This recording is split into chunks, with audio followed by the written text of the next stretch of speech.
Why wouldn't God just get rid of all evil? I've been plagued by this question for a long time, so we're gonna think about it critically. Firstly, humans are created in the image of God. God has free will, therefore humans have free will. But the question is, couldn't God just crack down on evil and strike down everyone who's done something grave? The world will clearly be a better place. To put this into perspective, we're gonna look at Light Yagami. Light Yagami, as many of you know, is a character who got the power to decide who lives and who gets unalived. In a practical sense, he became God. Some people think he had his heart in the right place, which is up for debate, but let's say he had a noble cause to rid the world of violence and evil. The question isn't whether that's morally correct, but could Light have succeeded ridding the world of evil by unaliving violent criminals? Let's say he succeeded in ridding the world of every violent criminal on Earth. That would result in billions of people being under something called surveillance. In theory, their actions would change. They would ideally stop committing violent crimes. But does that mean that Light got rid of evil? Not exactly.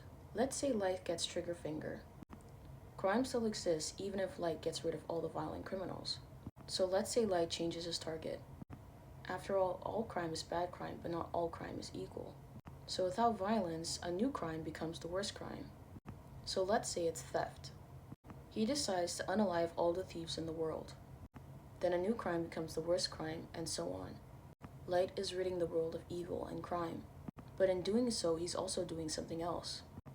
He's striking fear into people. People are now cautious to do the wrong thing, whether that be accidentally stealing a pencil or getting into a fight.